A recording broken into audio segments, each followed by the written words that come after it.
ಜೈ ರಾಮಕೃಷ್ಣ. ನಮಸ್ತೆ. ಯುಗಾವತಾರ ಶ್ರೀರಾಮಕೃಷ್ಣ ಗ್ರಂಥಾಧ್ಯಯನಕ್ಕೆ ತಮ್ಮೆಲ್ಲರಿಗೂ ಸ್ವಾಗತ.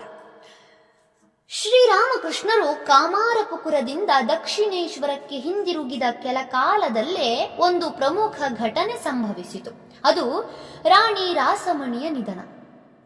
ಒಂದು ದಿನ ಆಕಸ್ಮಿಕವಾಗಿ ಬಿದ್ದು ಬಿಟ್ಟ ರಾಣಿ ಮೈಕೈ ನೋವಿನಿಂದ ಹಾಸಿಗೆ ಹಿಡಿದಳು. ಈ ನೋವಿನ ಪರಿಣಾಮವಾಗಿ ಜ್ವರ, ಅಜೀರ್ಣ ಇತ್ಯಾದಿ ತೊಂದರೆಗಳು ಹುಟ್ಟಿಕೊಂಡವು. ಕಡೆಗೆ ಇದು ಆಮಶಂಕೆಗೆ ತಿರುಗಿತು. ಆಮಶಂಕೆ ಎಂದರೆ ಬಂಗಾಳದ ಒಂದು ಭಯಂಕರ ರೋಗ. ಅದರಿಂದ ರಾಸಮಣಿ ಮತ್ತೆ ಮೇಲೇಳಲೇ ಇಲ್ಲ. ಕೊನೆಯುಸಿರೆಳೆಯುವ ಮುನ್ನ ರಾಸಮಣಿಗೆ ತನ್ನ 2 ಹೆಬ್ಬಯಕೆಗಳು ಈಡೇರುವುದನ್ನು ಕಾಣುವ ಭಾಗ್ಯವಿತ್ತು. ಒಂದನೆಯದು ದಕ್ಷಿಣೇಶ್ವರದಲ್ಲಿ ಕಾಳಿ ದೇವಾಲಯದ ಸಂಸ್ಥಾಪನೆ. ಎರಡನೆಯದು ಆ ದೇವಾಲಯದ ಮೇಲ್ವಿಚಾರಣೆಗೆ ಒಂದು ದತ್ತಿಯ ವ್ಯವಸ್ಥೆ. ದೇವಿಯ ಪೂಜೆ, ನೈವೇದ್ಯಾದಿಗಳು ನಿರಂತರವಾಗಿ ನಡೆದುಕೊಂಡು ಹೋಗಬೇಕೆಂಬ ಉದ್ದೇಶದಿಂದ ಕಾಳಿ ದೇವಾಲಯದ ಪ್ರತಿಷ್ಠಾಪನೆಯಾದ ಕೆಲ ದಿನಗಳಲ್ಲೇ ರಾಣಿ ರಾಸಮಣಿ ದಿನಜ್ಪುರ ಜಿಲ್ಲೆಯಲ್ಲಿ 2.25 ಲಕ್ಷ ರೂಪಾಯಿಗಳಷ್ಟು ಭಾರೀ ಮೊತ್ತವನ್ನು ಖರ್ಚು ಮಾಡಿ ಒಂದು ದೊಡ್ಡ ಜಮೀನನ್ನು ಕೊಂಡುಕೊಂಡಿದ್ದಳು. ಆದರೆ ಇಷ್ಟು ವರ್ಷವೂ ಅವಳು ಅದನ್ನು ನಿಯಮಬದ್ಧವಾಗಿ ಒಂದು ದತ್ತಿಯನ್ನಾಗಿ ಮಾಡಿರಲಿಲ್ಲ. ಈಗ ಆಮಶಂಕೆ ತಗಲಿ ಮರಣಕಾಲ ವೇಗವಾಗಿ ಸಮೀಪಿಸುತ್ತಿರುವುದನ್ನು ಮನಗಂಡ ರಾಸಮಣಿ ಆ ಕಾರ್ಯವನ್ನು ಬೇಗ ಮಾಡಿ ಮುಗಿಸಲು ಕಾತರಳಾದಳು. ಆದರೆ ಮುಂದೆ ಆ ಆಸ್ತಿಗೆ ಸಂಬಂಧಿಸಿದಂತೆ ಯಾವ ತಕರಾರೂ ಉಂಟಾಗದಂತೆ ಸರಿಯಾದ ವ್ಯವಸ್ಥೆ ಮಾಡಬೇಕೆಂದು ಅವಳ ದೂರದೃಷ್ಟಿಗೆ ತೋರಿತು. ಆ ಸಮಯದಲ್ಲಿ ಅವಳ ಆಸ್ತಿಗೆ ಉತ್ತರಾಧಿಕಾರಿಗಳಾಗಿದ್ದವರೆಂದರೆ ಅವಳ ಹೆಣ್ಣು ಮಕ್ಕಳಲ್ಲಿ ಮೊದಲನೆಯವಳು ಮತ್ತು ಕೊನೆಯವಳು ಮಾತ್ರ. ಉಳಿದಿಬ್ಬರು ಅದಾಗಲೇ ಕಾಲವಶರಾಗಿದ್ದರು.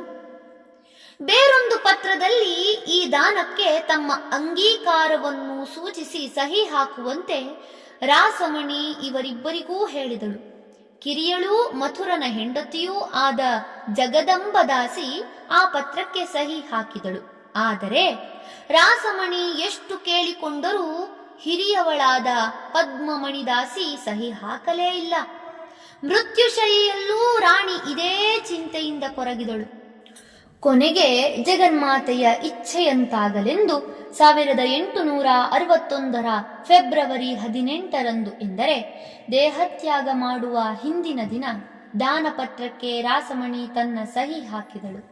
ಮರಣಕ್ಕೆ ಕೆಲವು ದಿನ ಹಿಂದೆಯಷ್ಟೇ ಅವಳು ಕಾಳಿಘಾಟಿನ ಆದಿಗಂಗೆಯ ತೀರದ ತನ್ನ ಮನೆಗೆ ಬಂದಿದ್ದಳು. ಪ್ರಾಣೋತ್ಕ್ರಮಣಕ್ಕೆ ಇನ್ನೇನು ಸ್ವಲ್ಪ ಹೊತ್ತಿದೆ. ಆಗ ಅವಳಿಗೆ ಗಂಗೆಯ ಸನ್ನಿಧಿಗೆ ಹೋಗಬೇಕೆಂಬ ಮನಸ್ಸಾಯಿತು. ಅದರಂತೆ ಅವಳನ್ನು ನದಿ ತೀರಕ್ಕೆ ಕರೆದೊಯ್ದು ಮಲಗಿಸಿದರು. ಸಂಜೆಗತ್ತಲು ಮುತ್ತಲಾರಂಭಿಸಿದ್ದರಿಂದ ಅವಳ ಬಳಿಯಲ್ಲಿ ಬೆಳಗುವ ದೀಪಗಳನ್ನು ತಂದಿರಿಸಿದರು. ಆಗ ರಾಣಿ ಇದ್ದಕ್ಕಿದ್ದಂತೆ ಉದ್ಗರಿಸಿದಳು, ಆ ದೀಪಗಳನ್ನೆಲ್ಲ ಇಲ್ಲಿಂದ ತೆಗೆದು ಬಿಡಿ. ಅವುಗಳ ಆಡಂಬರ ನನ್ನ ಮನಸ್ಸಿಗೆ ರುಚಿಸುತ್ತಿಲ್ಲ. ಈಗ ನನ್ನ ತಾಯಿ ಬಂದಿದ್ದಾಳೆ. ಅವಳ ದಿವ್ಯ ತೇಜಸ್ಸಿನಿಂದ 4 ದೆಸೆಗಳೂ ಪ್ರಕಾಶಮಾನವಾಗಿವೆ. ಅಮ್ಮ, ಬಂದೆಯಾ? ಆದರೆ ಪದ್ಮ ತನ್ನ ರುಜು ಹಾಕಲಿಲ್ಲ. ಆದ್ದರಿಂದ ತೊಂದರೆಯಾಗುವುದೇನಮ್ಮ? ರಾಣಿಯ ಮಾತಿಗೆ ಉತ್ತರವಾಗಿಯೋ ಎಂಬಂತೆ ದೂರದಿಂದ ನರಿಗಳು ಊಳಿಡುವ ಸದ್ದು ಜೋರಾಗಿ ಕೇಳಿ ಬಂದಿತು. ಕಾಳಿದೇವಿಯು ನರಿಗಳಿಂದ ಸುತ್ತುವರಿಯಲ್ಪಟ್ಟಿದ್ದಾಳೆಂದು ಪುರಾಣದಲ್ಲಿ ಹೇಳಿದೆ. ಆದ್ದರಿಂದ ಬಂಗಾಳದಲ್ಲಿ ನರಿಯ ಊಳಿಡುವಿಕೆಯನ್ನು ಶುಭ ಶಕುನವೆಂದು ಪರಿಗಣಿಸುತ್ತಾರೆ. ಮರುಕ್ಷಣ ಅವಳು ಜಗನ್ಮಾತೆಯ ಮಡಿಲಲ್ಲಿ ಶಾಶ್ವತವಾಗಿ ನಿದ್ರಾವಶಳಾದಳು. ಅವಳ ಮುಖಮಂಡಲ ಶಾಂತವಾಗಿತ್ತು, ಪ್ರಸನ್ನವಾಗಿತ್ತು. ಕಾಲಾಂತರದಲ್ಲಿ ದೇವಾಲಯದ ಆಸ್ತಿಯ ಸಂಬಂಧವಾಗಿ ತಕರಾರುಗಳು ಉದ್ಭವಿಸಿದುವಾದರೂ ರಾಣಿಯ ಕಿರಿಯ ಅಳಿಯನಾದ ಮಥುರನಾಥ ಜೀವಿಸಿರುವವರೆಗೆ ಯಾವುದೇ ತೊಂದರೆ ಉಂಟಾಗಲಿಲ್ಲ. ನಾವು ಹಿಂದೆಯೇ ನೋಡಿದಂತೆ ದಕ್ಷಿಣೇಶ್ವರದಲ್ಲಿ ಕಾಳಿ ದೇವಾಲಯದ ಪ್ರತಿಷ್ಠಾಪನೆಯಾದಾಗಿನಿಂದ ರಾಸಮಣಿಯ ಪಾಲಿಗೆ ಮಥುರ ಮತ್ತಷ್ಟು ಆಪ್ತನಾಗಿದ್ದ. ಆಸ್ತಿಪಾಸ್ತಿಯ ಮೇಲ್ವಿಚಾರಣೆಯಲ್ಲಿ ಆಕೆಯ ಬಲಗೈಯಂತಾಗಿದ್ದ. ದೇವಾಲಯದ ಆಸ್ತಿಯ ವಹಿವಾಟುಗಳನ್ನು ಚೆನ್ನಾಗಿ ತಿಳಿದಿದ್ದ ಅವನು ದೇವಿಯ ಸೇವೆಗೆ ಸಂಬಂಧಿಸಿದ ಪ್ರತಿಯೊಂದನ್ನೂ ರಾಣಿಯ ಇಚ್ಛಾನುಸಾರ ನಿರ್ವಹಿಸುತ್ತಾ ಬಂದಿದ್ದ. ಆದ್ದರಿಂದ ಆಕೆಯ ಕಾಲಾನಂತರ ಆ ಹೊಣೆಗಾರಿಕೆ ಸಹಜವಾಗಿಯೇ ಅವನ ಪಾಲಿಗೆ ಬಂದಿತು. ಈ ವೇಳೆಗಾಗಲೇ ಅವನು ರಾಮಕೃಷ್ಣರ ಪರಮ ಪವಿತ್ರ ಜೀವನದ ಪ್ರಭಾವಕ್ಕೆ ಸಿಲುಕಿಕೊಂಡಾಗಿತ್ತು. ಆದ್ದರಿಂದ ರಾಣಿ ತೀರಿ ಹೋದ ಮೇಲೂ ದೇವಾಲಯದ ವಿವಿಧ ಸೇವೆಗಳ ಗುಣಮಟ್ಟ ಯಾವ ರೀತಿಯಲ್ಲೂ ಕುಸಿಯಲಿಲ್ಲ. ಮಥುರನಾಥ ಕಾಳಿ ದೇವಾಲಯದ ನಿರ್ವಹಣೆಯ ಏಕಮೇವ ಅಧಿಕಾರಿಯಾದುದು ರಾಮಕೃಷ್ಣರ ಜೀವನಗತಿಯ ಮೇಲೆ ನೇರವಾದ ಪ್ರಭಾವ ಬೀರಿತು.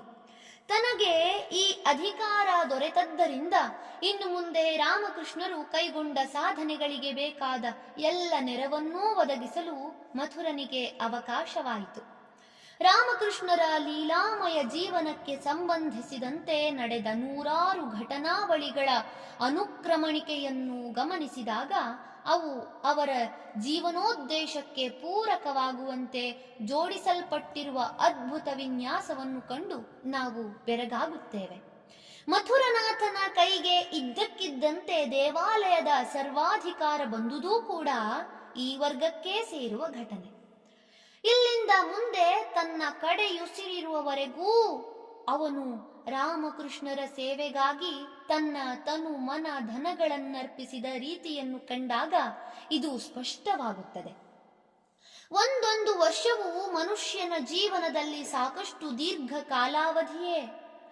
ಈ ಅವಧಿಯಲ್ಲಿ ಹಳೆಯ ಸ್ನೇಹ ಸಂಬಂಧಿಗಳೆಷ್ಟೋ ಸವೆದು ಹರಿದು ಹೋಗುತ್ತವೆ, ಹೊಸ ಸಂಬಂಧಗಳೆಷ್ಟೋ ಹುಟ್ಟಿಕೊಳ್ಳುತ್ತವೆ. ಹಾಗಿರುವಾಗ 11 ವರ್ಷಗಳ ಪರ್ಯಂತ ಒಬ್ಬನು ಮತ್ತೊಬ್ಬನಲ್ಲಿ ಸಂಪೂರ್ಣ ಶ್ರದ್ಧೆಯನ್ನಿರಿಸಿ ಆಧ್ಯಾತ್ಮಿಕ ಭಾವದಲ್ಲೇ ಜೀವನವನ್ನು ಕಳೆಯುವುದೆಂದರೆ ಅದು ಭಗವಂತನ ವಿಶೇಷ ಕೃಪೆಯಿಂದಲ್ಲದೆ ಮತ್ತೆಂತು ಸಾಧ್ಯ?